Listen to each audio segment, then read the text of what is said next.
So just looking through tonight's scores. Okay, the Pittsburgh-Montreal game, that was absolutely... If you watched the Pittsburgh-Montreal game tonight and you were unaware of the standings, you would think that Pittsburgh was at the top of the league and Montreal was near the bottom. That game was sad. But not as sad as what Boston did. No, they get up 4-1. They chase Carreau out of the game. Mrazek comes in, plays well, and the Bruins handed it away with a 6-5 shootout loss. Yes, Detroit had to have that game. This is what I was saying the other night. Detroit has to go on a run. In order to maintain this huge 25-year, making the playoffs every year streak, they have to go on a run now. So, Boston handed it to them. I was stunned at how poorly Boston was playing defensively. I'm not going to put this on Rask. Boston's defense was bad, and so was Montreal's tonight. As much as people want to talk about Carey Price, the defense by Montreal tonight wasn't very good. Winnipeg beats Arizona. Good. You should beat Arizona. The interesting thing is this. Pavlich comes in, allows 2 goals in the first period, and looks shaky. Looks strong the rest of the way. I said last night, put Pavlich in and ride him. You've got to get back in the race. Pavlich is capable of playing really well for, short periods of time. He can do it.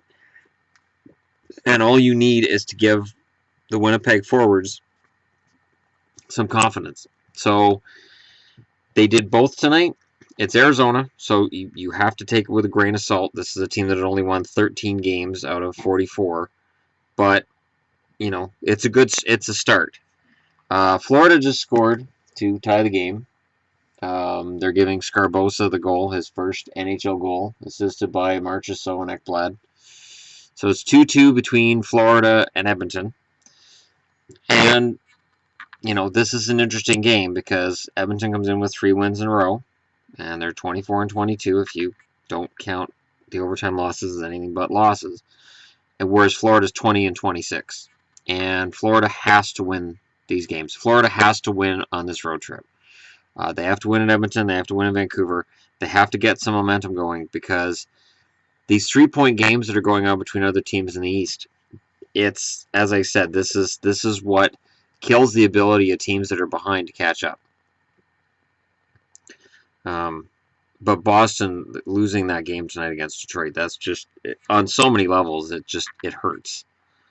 It hurts their chances of making the playoffs. Boston cannot afford to do that. So even though they pull within 8 points of Montreal, Montreal's got 2 games in hand. And now Boston's 2 points ahead of both Ottawa and Toronto, and they both have 6 games in hand on the Bruins. 6. I know Boston's tired. You can see it in their game. And it was said on... I believe it was Sportsnet where they said that with the schedule as it is, teams are getting very tired right now, and that's why scores are going through the roof. And you can see it on the blue line. You can see defense is just starting to fall apart. And it's the schedule, and I said at the start of the year, you're squashing games down, you're squashing the schedule down to make room for the World Cup of hockey, and the schedule was brutal already. It doesn't take much to hit a tipping point. And now you've got the not only did the NHL say, hey, how long has that been fuzzy? Okay. Not only did the NHL say, hey, we're going to have a World Cup of hockey and we're going to squash the schedule down, but they added the bye week. The bye week sounds great. But the 5 days off, to get those 5 days off, you have to squash all the other games down. You have to have more back-to-backs, more 3 games in 4 nights. You are creating a situation where players get hurt. Teams lose games they shouldn't. Goals go in that shouldn't go in. And, this is the result. It's some sloppy hockey. Even in terms of, it's like the 80s. The 80s had about 7 goals a game. 8 at its highest point. And we're seeing games where it's 8-7. Like it's gone kind of crazy. No lead is safe right now in the NHL. and it is crazy. But looking at that division, so I want to look at. Oh, gee, it goes fuzzy again when I. Okay, so maybe that's what it is. With the win tonight, Detroit pulls one game over fake 500. They're actually 20-25. Tampa's 21-25. Florida's 20-26. Florida loses the regulation overtime wins tiebreaker to Tampa. They have the advantage on Detroit. Detroit's won 6 in a shootout, including that win tonight. But Detroit pulls within 6 points of Boston. Tampa's 5 points back of Boston. Florida's 4 points back of Boston. Boston really needed to win both the game against the Islanders and this game tonight against Detroit. If they had done so, they would be 4 points back of Montreal. They'd be knocking on the door. Montreal's not playing well. They look terrible tonight. But this is reality now. Boston is seriously in jeopardy. I think they missed the playoffs. Based on their play right now, I think they're on the verge of missing the playoffs. I just can't see them making it. Let's see. Columbus with a win tonight.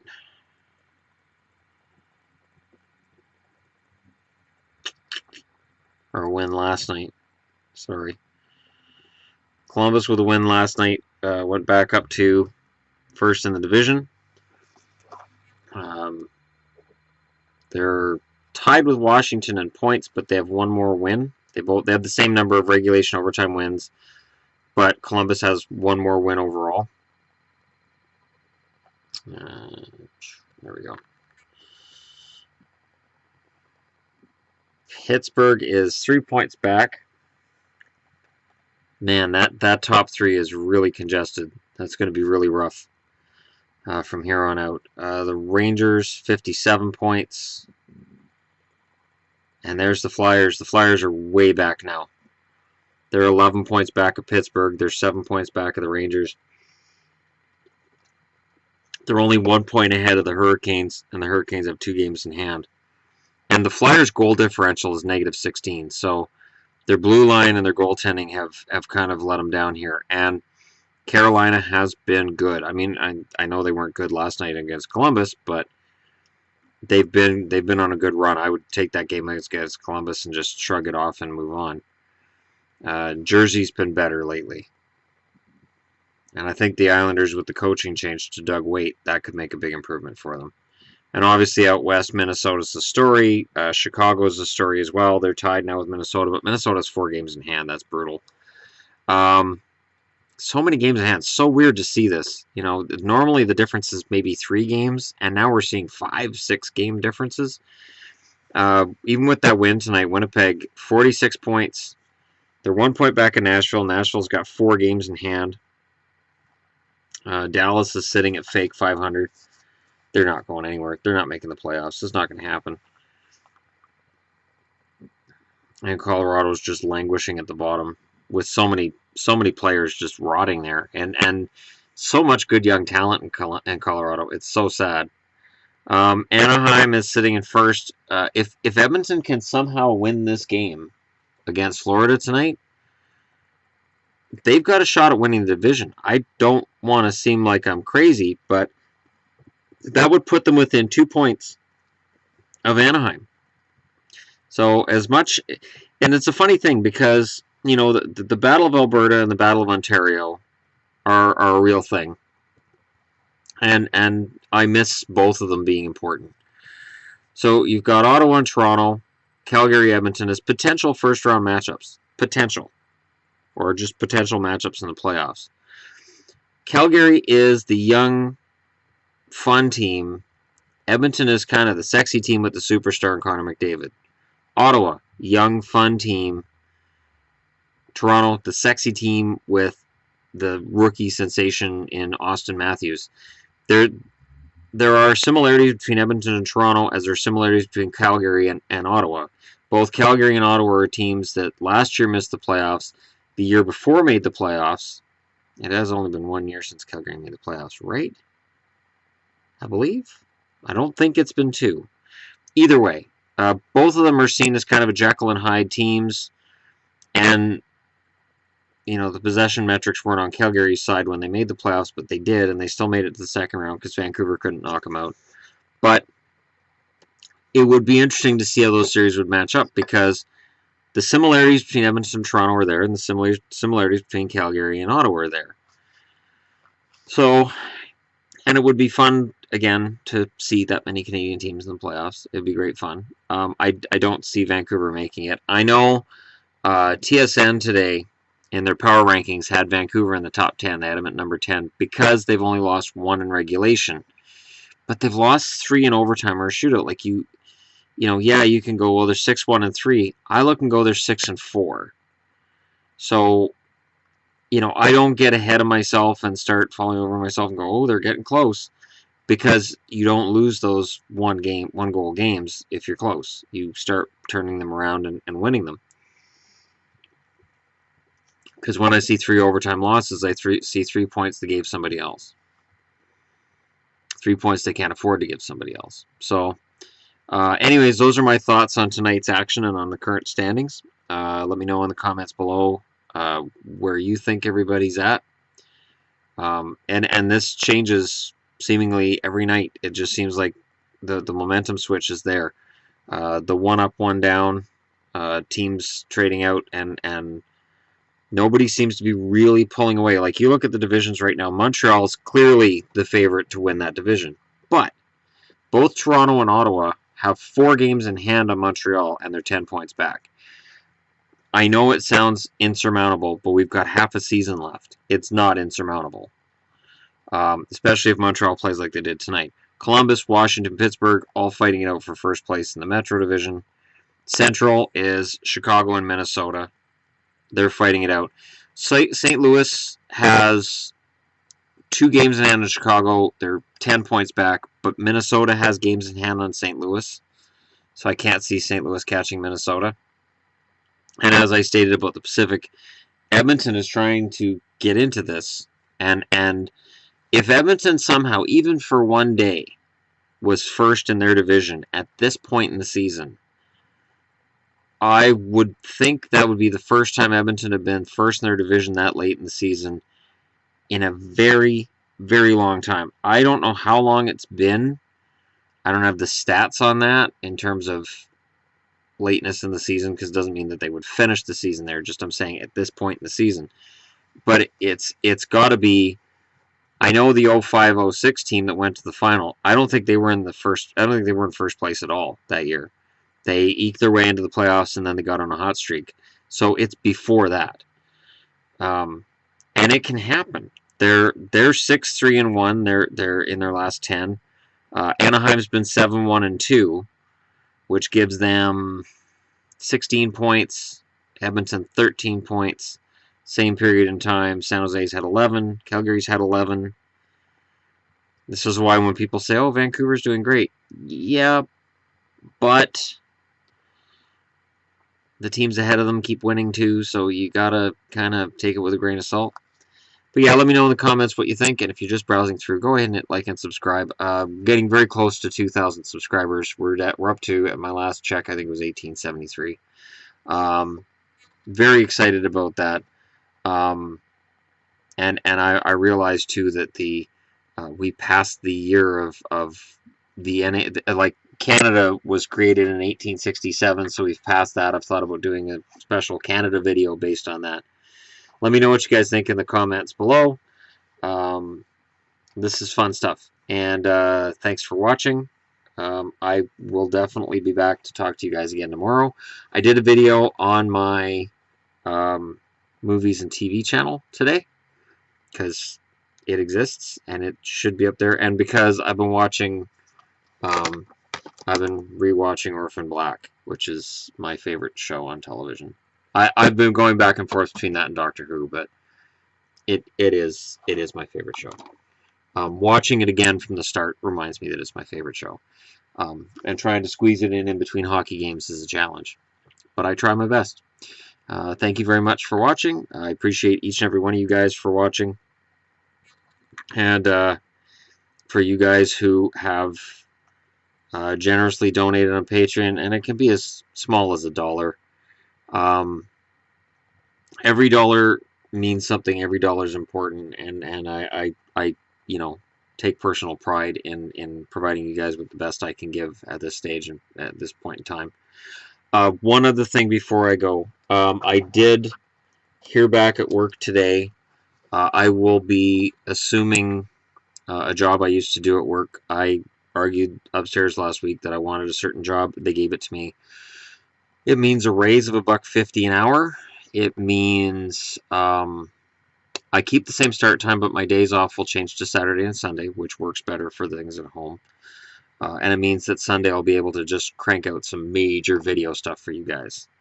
So, booyah. I'm very excited, actually. And it actually means that, I'm not taking this raise and ha, look what I got. It means a lot of work. There's a lot of work I have to do because there's a lot of work that needs to be done. One thing with working in a meat packing plant and warehouse and working in that environment, it's a high stress, high volume, a lot of overtime, and a lot of personal issues come up.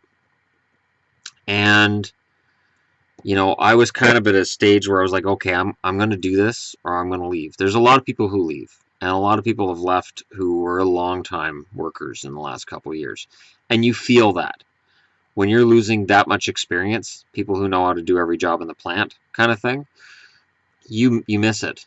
And all these new people come in, and most of them are kids, and it can be hard. So I had to decide, am I going to just go find another job, which is easy. Abbotsford, there's plenty of work. Or am I going to make them an offer, see if they take it, and with the raise and the extra stuff that I'm doing, it makes it worthwhile making that trip every morning. And I really think it's going to be good for me. It means that I take first aid again. For anybody who's ever considered any kind of level 2 first aid work, if you get your level 2 first aid, you can get a decent job out of it. Most places need a level 2 first aid attendant. And B, as a parent, it was invaluable to me. As soon as I knew first aid and I knew little tricks and stuff, when somebody in my home got hurt, it was good to have it. And I made sure I always had all the bandages and all the stuff that I learned to mess with in first aid. I made sure I had them on hand at home. So, there's that. And then I'll also be doing a lot of extra work, a lot of computer work. And that could be where I'm able to respond more to you guys on the channel. I may be on the channel more. I won't be able to do videos from work. That would be misuse of company property, and I being serious. That would be really stupid. So I won't be doing that. But it's something different. And I did give my HR rep my word that I won't take this opportunity, get trained up on everything, and then use that training to get a better job, which other people have done. You get trained up, you get everything you need, and then you go find a better job that pays more. Eventually, yes. Right now, no. She basically said, you're not going to do this next couple of months, are you? And I said, no. And I take it very seriously, and it's important, but I'm at a stage where it's like I can see things in the company that need to be fixed, that need to be attended to, and I want to be part of the solution rather than part of the problem. So yeah, that's kind of how this channel happened too, because I see a lot of this sports stuff on TV, and it's great and it's fine, but it's not necessarily unbiased, and I do my best to stay unbiased, which means watching every game. Like this, Edmonton and Florida. What the hell would I have been watching that for a year ago? Before I had all this, I wouldn't have been watching Edmonton and Florida. I'd be like, I don't care. I hate them both. I hate Edmonton, and I don't hate Florida because of Luongo, but I don't like this whole analytics thing. There was a stat posted today that Tom Rowe has a 9-8-7 record as coach of Florida, which is roughly identical to Gerard Gallant's. So the Panthers haven't been any better or worse under Rowe. Just one of those things that kind of stood out to me on some level. But we'll see what happens. There's still a lot of hockey left. All right. Apologize for the length. I will talk to you all again tomorrow. I just wanted to make sure you guys knew, as an update of what I sort of got into last week, that my days off will be changing and my video uploading will be different. And I think I'll be less tired because I won't be doing as much of the physical labor and more of the mental side of things. And I think I handled that better. Maybe. We'll see. But yeah, again, thanks, guys. Thank you very much for being out there, and girls as well, for being out there and watching my stuff. Pretty cool to have something like this. And I appreciate every one of you. So thank you very much. I'll talk to you all again tomorrow.